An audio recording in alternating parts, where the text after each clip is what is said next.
Avant de donner la parole à Monsieur Adnot, je voudrais vous saluer, Monsieur le Premier ministre.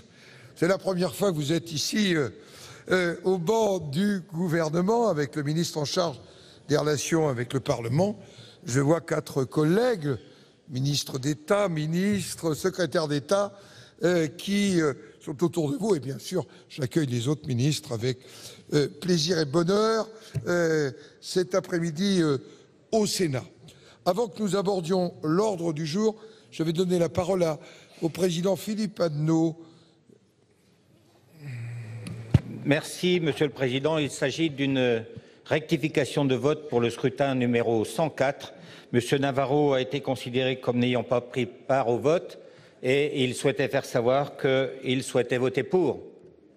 Acte donc donné de cette mise au point qui sera publiée au journal officiel et figurera dans l'analyse politique du scrutin, Monsieur Adnot. L'ordre du jour appelle donc une déclaration du gouvernement suivie d'un débat en application de l'article 50-1 de la Constitution. Et la parole est donc à Monsieur Édouard Philippe, Premier ministre.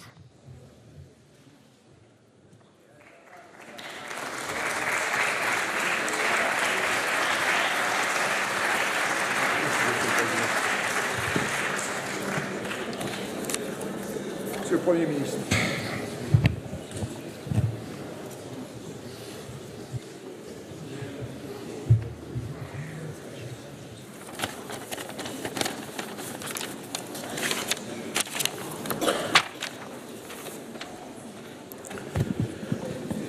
Monsieur le Président, Mesdames et Messieurs les sénateurs, hier, Monsieur le ministre d'État, ministre de l'Intérieur, vous a, comme le veut la coutume, donné lecture de ma déclaration de politique générale.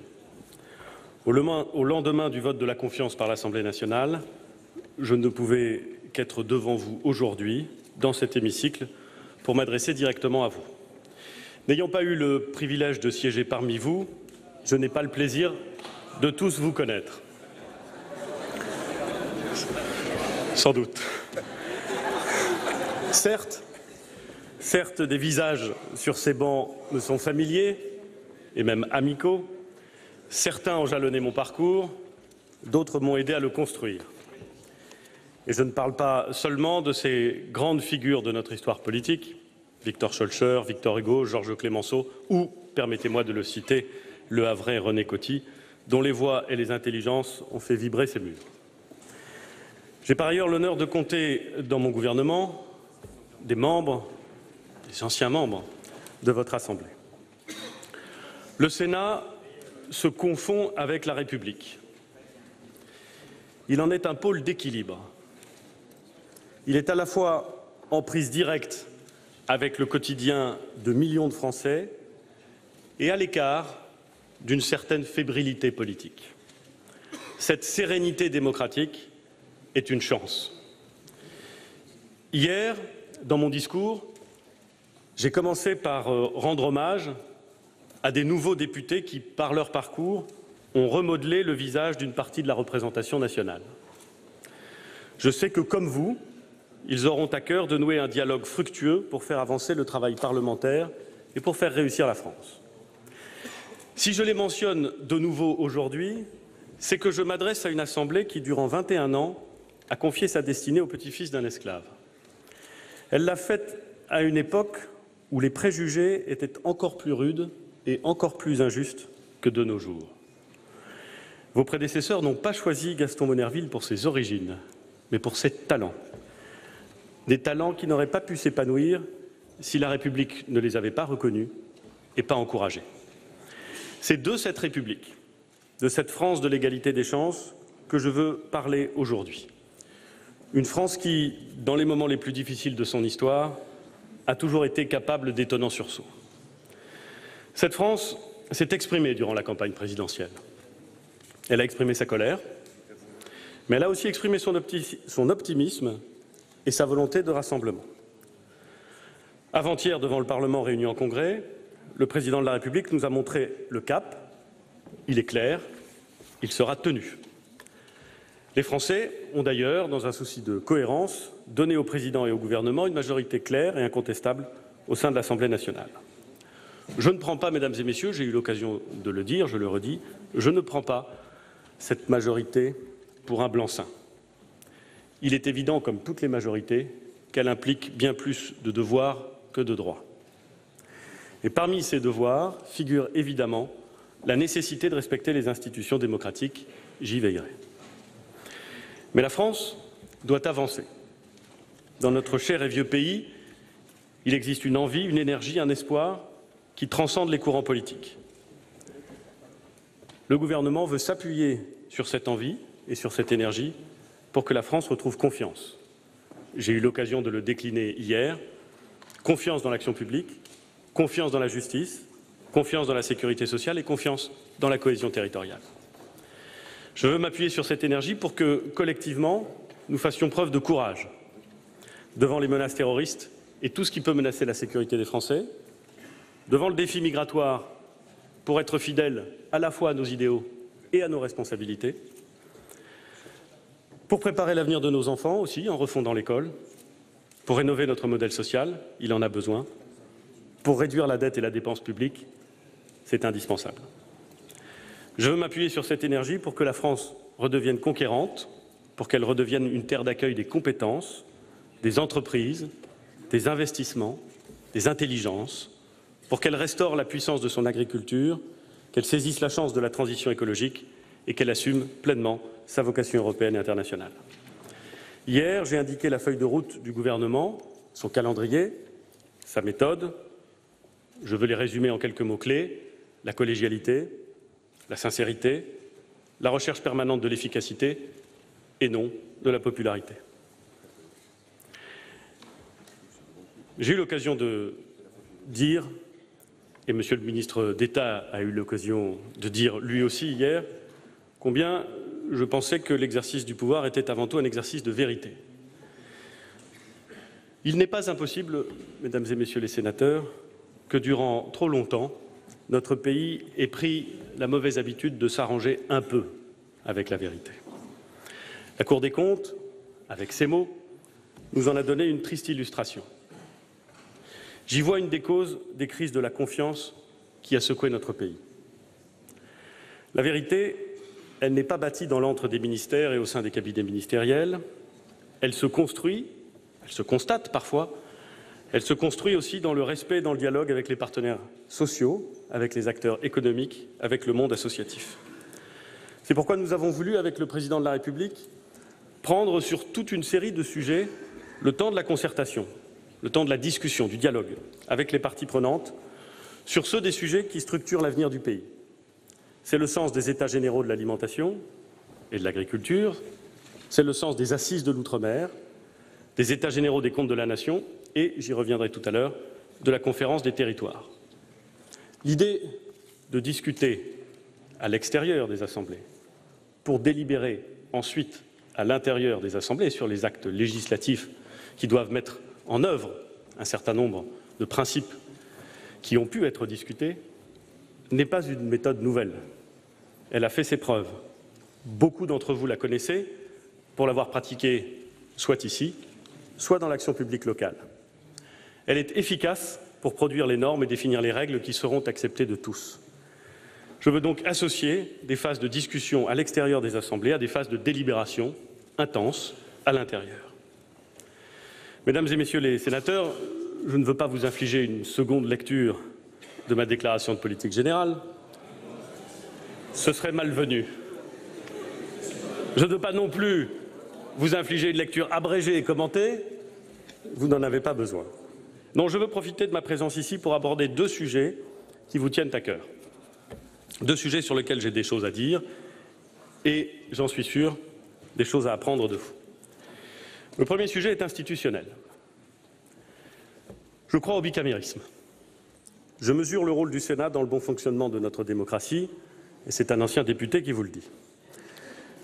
Je connais la qualité de vos débats, je connais aussi la qualité des textes qui sortent du Sénat, la qualité du travail en commission qui s'y conduit. Je crois au bicamérisme et j'y tiens. Aucune démocratie ne fonctionne avec une seule chambre.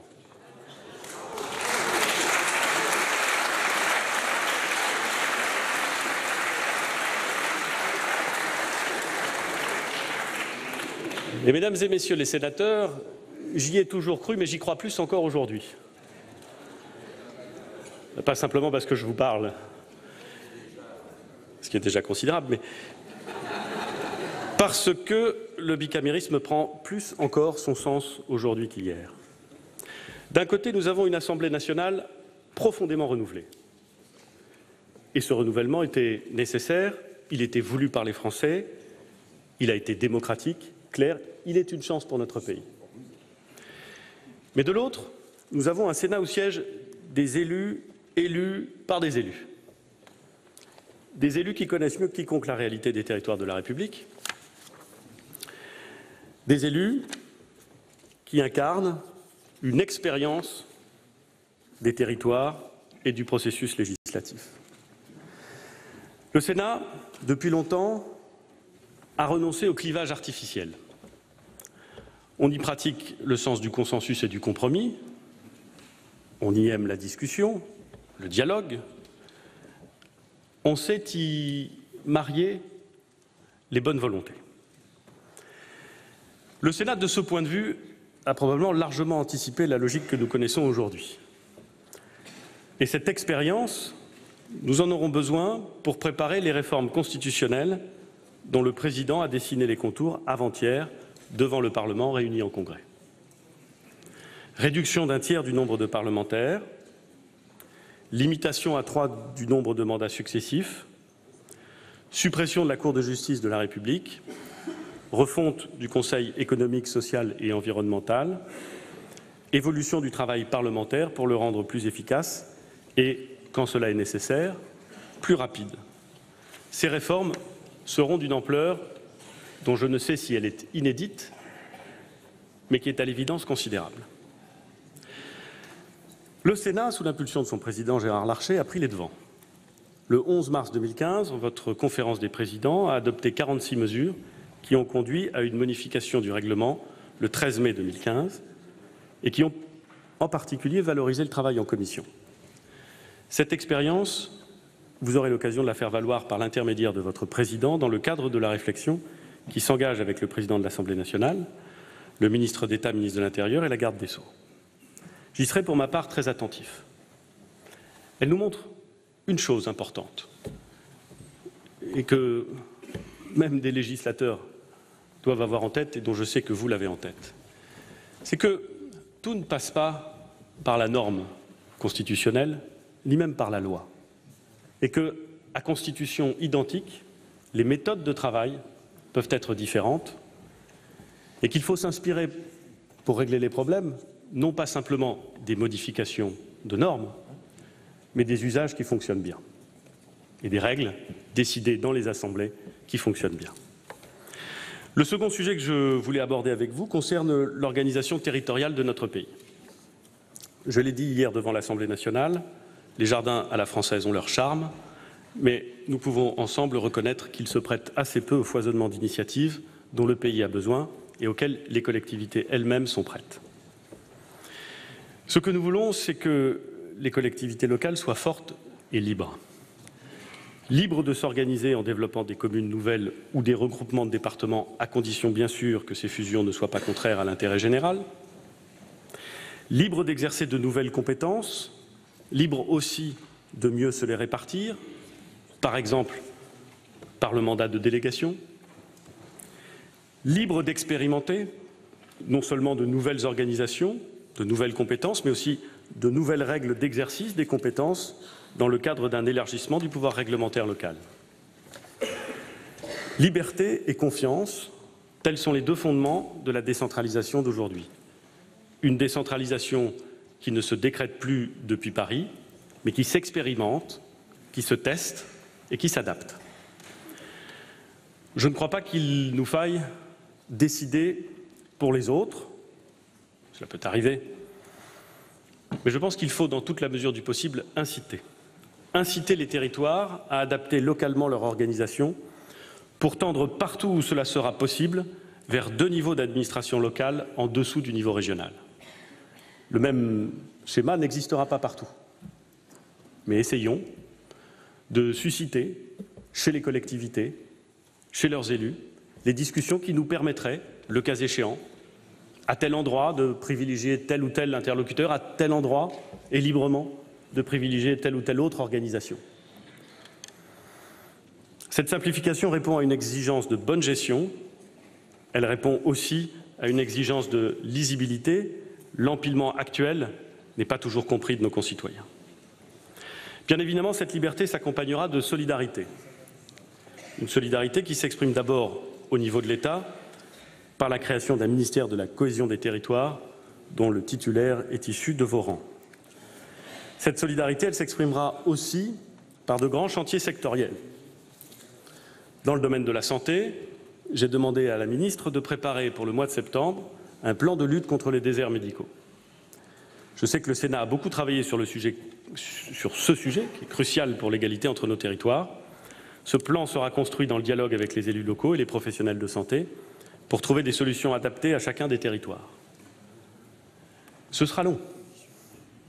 Ce sera long, car à l'évidence, il n'y a pas simplement un problème de répartition immédiate sur le territoire, et nous ne pouvons pas répartir immédiatement, brutalement, depuis Paris, l'ensemble de ceux qui concourent au métier de santé sur le territoire.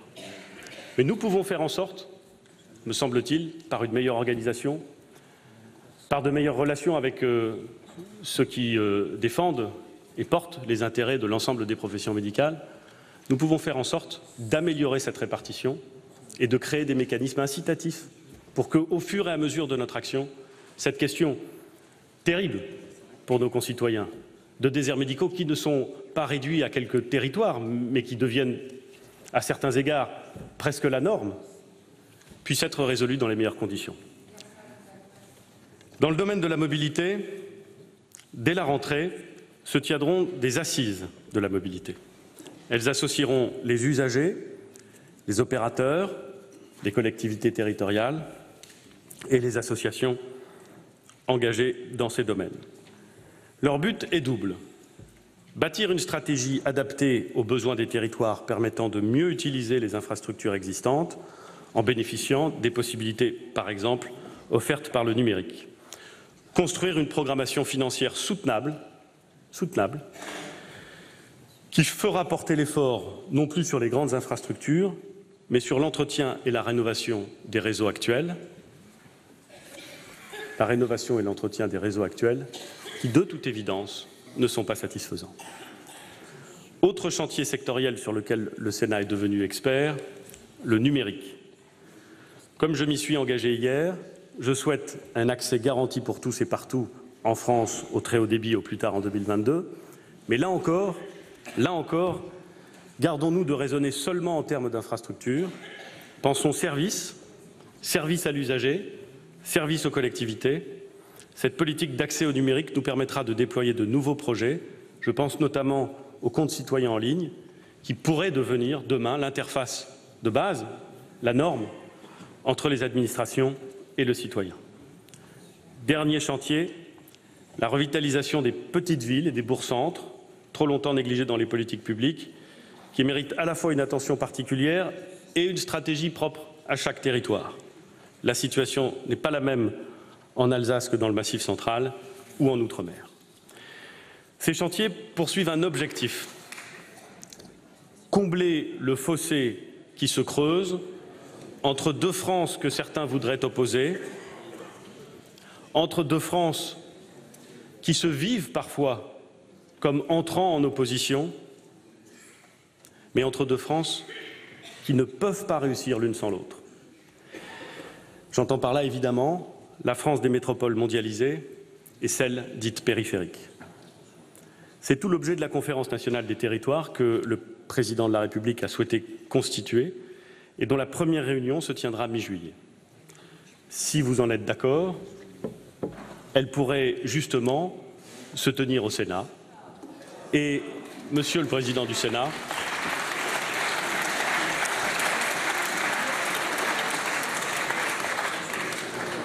pourrait y tenir le rôle éminent qui lui revient.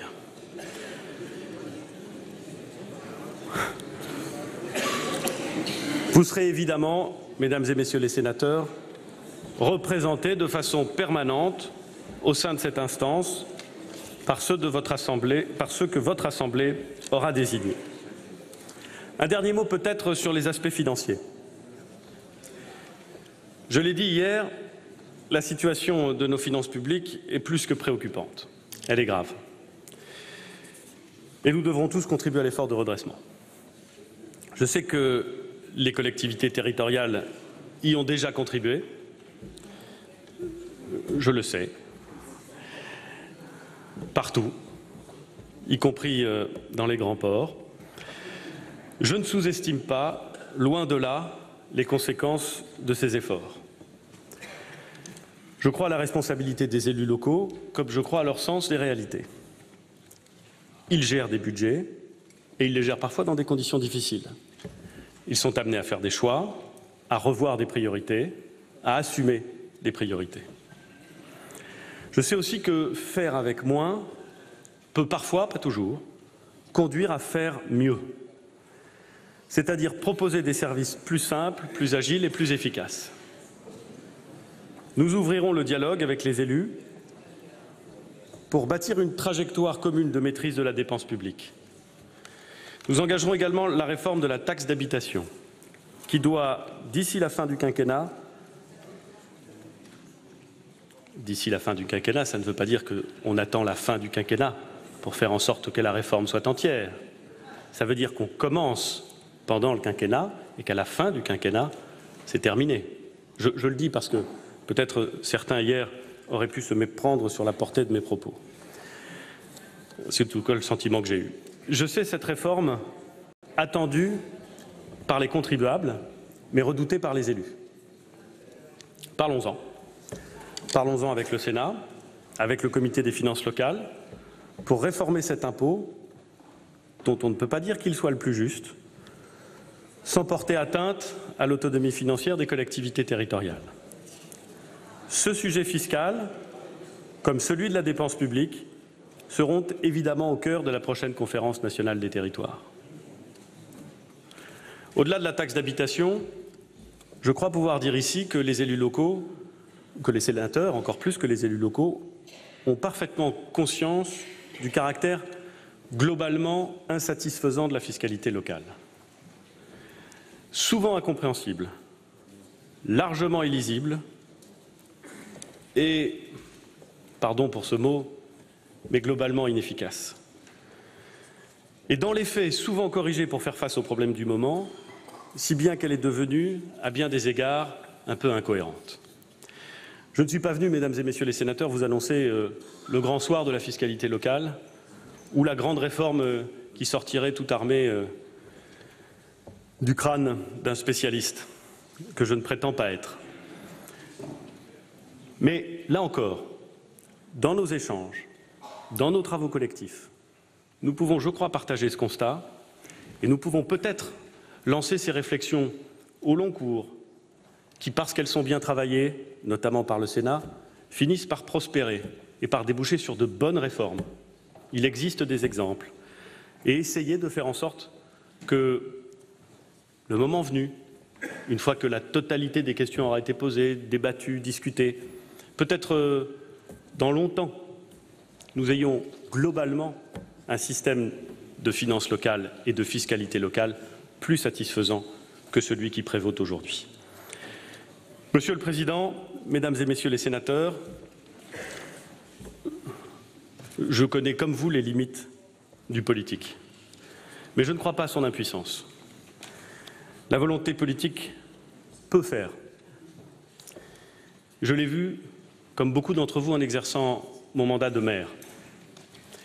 Et nous sommes tous frappés, quel que soit l'endroit où nous nous asseyons sur les bancs des assemblées, nous sommes tous frappés par le contraste saisissant qui prévaut entre le constat qu'on fait souvent de notre pays, qui serait bloqué, comme arrêté, et l'incroyable transformation d'un certain nombre de nos territoires, qui, par l'action résolue d'élus locaux, par la cohérence de l'action qui est conduite, par la vision même qui est définie, par l'acceptation par les citoyens de ces transformations, ont connu des évolutions majeures et bénéfiques. Se promener dans les territoires français, c'est évidemment pardon pour l'expression se promener, elle est... Mais enfin, vous voyez, parcourir, merci monsieur le sénateur, parcourir la France, c'est constater la difficulté d'un certain nombre de territoires, mais c'est aussi constater partout en France l'incroyable succès des politiques publiques locales conduites par des élus locaux. Eh bien, cela veut dire que la politique peut. Cela veut dire que lorsque la volonté est forte, lorsque la majorité est stable, lorsque le dialogue est réel, lorsque la cohérence guide l'action, on peut réussir. Cette méthode de travail, le gouvernement la propose aux législateurs que vous êtes, en y ajoutant bien entendu le respect et l'exigence de vérité. Je vous propose donc d'œuvrer ensemble dans cet esprit, sinon de consensus, mais de débat, qui n'interdit ni la franchise ni la contradiction, bien entendu, mais qui pourrait nous permettre qu'à la fin de ce quinquennat, nous ayons réussi les réformes que les Français et les territoires attendent. Je vous remercie.